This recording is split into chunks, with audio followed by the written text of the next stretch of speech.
It's time for the RMAC Radio Show, featuring all the latest information from around the Rocky Mountain Athletic Conference. The RMAC is a proud member of NCAA Division II. Now, here's your host, Eric Danner. Welcome to the RMAC Radio Show, week number 5. My name is Eric Danner. We got a big show lined up for you today. We're going to have the Commissioner J.R. Smith in studio in this segment. We're also going to talk with Bob Stitt, the head football coach at Colorado Mines, and then we're going to bring back a voice from the past, Chris Fitzpatrick from the NCAA, the former co-host of This Week in the RMAC. Before it was the RMAC Radio Show, he's now working for the NCAA in their broadcasting department. He's going to help put together that big game in about a week now between Colorado Mines and CSU Pueblo. So we'll talk to him in our third segment. Getting right to business here, RMAC football, week 2 of RMAC action. 2 games were decided by under 3 points. We had another game go to overtime, and then 2 games not quite as competitive as those. New Mexico Highlands defeats Colorado Mesa 41-38. Second week in a row, the Cowboys score a touchdown in the waning seconds of the game to win. Nick Ponce to Kayvon Williams keeps NMHU undefeated at 4-0. Ponce, 390 yards passing and 3 touchdowns. He is our RMAC/Rawlings Offensive Player of the Week. Chris Henderson got his first start at quarterback for Mesa, 374 yards and 2 touchdowns for Henderson. Chadron State defeats Adams State 14-13. Another barn burner, Jeremy Sondrup, 12-yard TD reception from Brandon Gorsuch with 1:38 to go. Delton Prescott had 8 catches for 113 yards and a touchdown for Adams State. 14-13, Chadron wins that one. Nebraska Kearney continues to roll. They beat Western State 55-14. The Lopers averaging over 50 points and 600 yards per game. True freshman running back Ricky Trinidad, playing for the injured Rustin Dring, rushes for 175 yards and 2 touchdowns. Jake Spitzelberger, kind of a ho-hum effort for him, I guess. 265 yards, 4 touchdowns for Jake Spitzelberger. That was tongue-in-cheek on that. CSU Pueblo beats Fort Lewis 47-0. T-Wolves had 2 special teams touchdowns, a defensive touchdown, and 4 field goals from Kyle Major in that romp. Colorado Mines, they defeat Western New Mexico 27-21 in overtime. This was a wild one in Silver City. Western New Mexico's Marcus Sumter catches a TD pass from David Ingram with 5 seconds to go to tie the game at 21. In overtime, the Mines defense stuffed the Mustangs on their first possession. The Orediggers then went down and scored on a Clay Garcia 1-yard touchdown run. And that recaps RMAC football for the week. Let's bring in our special guest for today in studio, the Commissioner of the Rocky Mountain Athletic Conference, J.R. Smith. J.R., good to have you in the studio as always. Thanks, Eric. I appreciate you being there. You know, it helps when I turn up your sound. Yes, it does. There we go, J.R. Smith. He's the Commissioner. We talked last week, J.R., to Adam Clark from Western New Mexico, the terrible bus fire they had. They went to Fort Lewis, and we kind of talked quite a bit about that, but again, you went down there, you got to see firsthand what was happening. You brought the cleats to some of the kids, and it's just a great story in terms of the community coming together. Not a great story that they had a bus fire, but great story of how people react. No, the outcome, I think, was the wonderful thing about it, and the fact that so many different entities got involved in trying to find a way to make us have the opportunity to put that football game together. And, the folks at Sports Authority helped us get the cleats, and that was my role in the thing, was kind of getting down there. The people at Fort Lewis did a wonderful job, considering that they were hosting the game of coming up with equipment and accommodating Western New Mexico and their food service staff there on campus fed the team before the thing. Folks at Bloomfield High School, which is where the team was at when the bus wrecked, they helped them out, fed them, and took care of them until another bus could come by and get them. I mean, I think it's just a really, really great story about the community effort that we have in the league, and the way that people like to work to try to get things done to make it best for whenever we have a tragic situation. And it really worked out great that way. It sure did. And Western New Mexico actually gave Colorado Mines quite a game this past weekend as well. Now, I get this question all the time, so I'm sure you get this question as well. Why can't we get more teams in the football playoffs? Good one. And I've explained it to people, but I don't know if it necessarily resonates. Because you look at basketball, there's 64 spots in basketball. Now, there's not as many teams playing football, but there's not as many spots, and I don't know if it equates either. Well, and let me give you the quick answer to all of that, since I am on the committee that picks those teams. But we basically have football in Division II is broken down into 4 super regions. In our super region, we have the Northern Sun Conference, which is who we have in our regular region. Plus, we also have the GLIAC, which is up in Michigan and those areas. And those teams are the ones that we look at to try to fill 6 slots in the super region.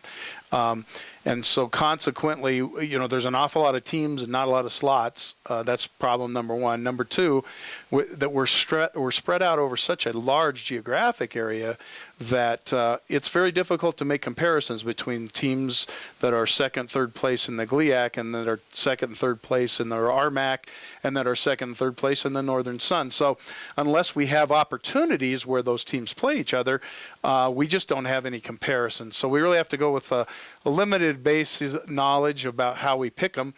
And what's tended to happen over the years, and at least in the GLIAC, because that's where Grand Valley State is, who has been one of the perennial national champions, their power ratings tend up to be a little higher. They trend up a little higher. So that helps all the other schools in their league when they play them. Even if they lose them, it makes their power ratings higher. So consequently, when we all look at all of the numbers at the end, that tends to, those extra at-large bids get taken up by the GLIAC, and to some extent the Northern Sun also, because they've had several teams that were national champions in Minnesota Duluth, and that makes their power ratings bigger than ours. So really, this year's going to be an anomaly to that, because we've had some of those schools that are perennially good lose, like Duluth and Grand Valley, and our teams, several of our teams have all been very competitive. So this year, maybe our strength of schedule will be better, and this might be one of those years where we have an opportunity to get more than one team in.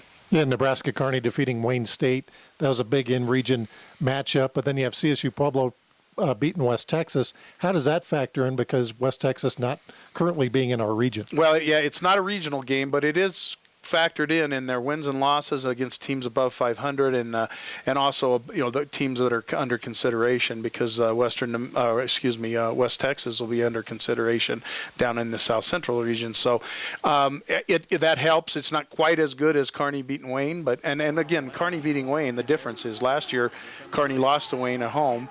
They didn't go to the playoffs. Had they won that game, my guess is that we would have had 2 teams in then too. So you just never know. It's a very tough thing, and there's just not a lot of slots for folks to get in. Yeah, not a lot of seats in the dance when the music stops there. Volleyball, we're into the third week of action coming up. Nebraska Kearney got knocked off by Colorado Mines, which kind of shows RMAC volleyball, where Kearney was ranked, I believe, number 6, 7 in the nation. Correct. And Mines had been struggling a little bit, and then they rise up and rise to the occasion. And a little different in volleyball this year than we've seen before, where everybody went to one location, whoever won the regular season.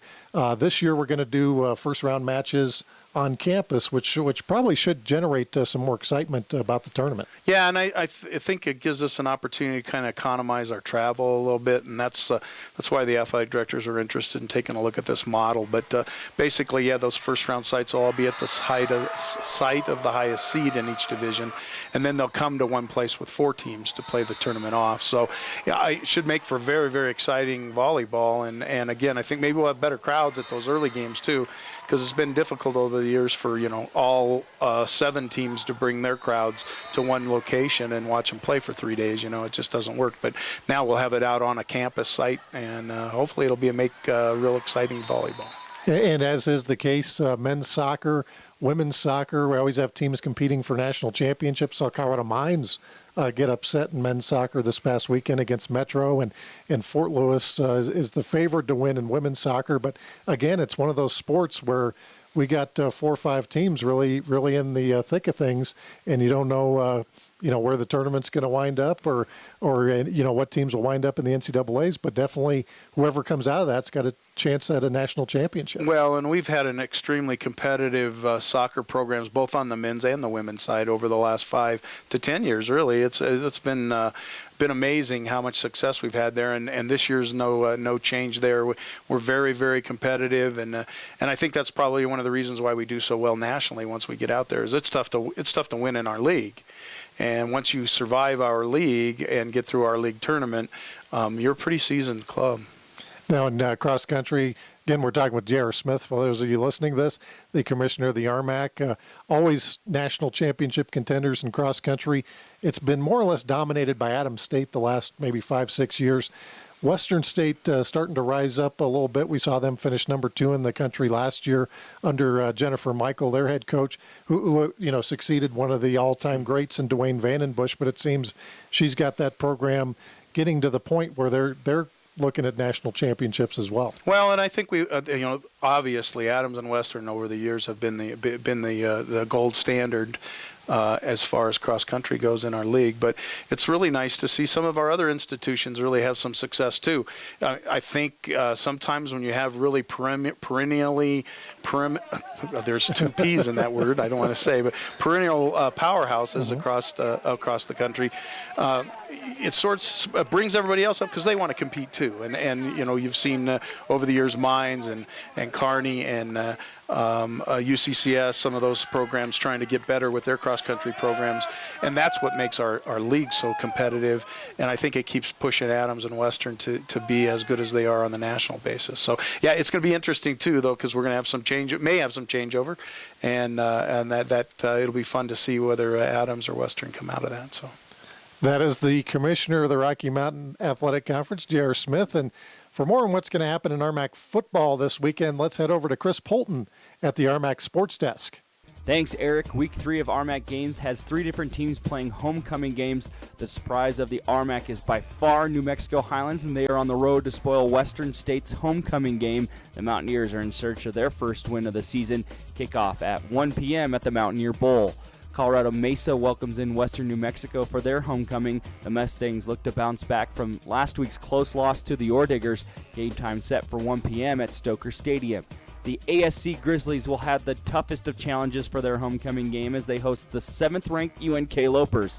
The Lopers have the number 1 offense in the nation, averaging 658 yards per game. Action starts at 1 p.m. at Rec Stadium. The other 2 games this weekend will have one team searching for their first conference win, and then the other 2 teams looking to stay perfect in the RMAC. The Skyhawks from Fort Lewis are traveling to Golden, where the Orediggers look to give their fans a better show than their last home game. Game time is set for noon at Campbell Field. The last game of the weekend will be in Chadron, Nebraska, where the 2-0 Eagles will put up their ferocious defense against a potent CSU Pueblo offense, who is also 2-0. Kickoff is at 1:30 p.m. at Don Baby Stadium. I'm Chris Polton, and this has been your RMAC Football Update. Thank you, Chris. When we come back, we're going to talk to Bob Stitt, the head football coach at Colorado Mines. You're listening to the RMAC Radio Show.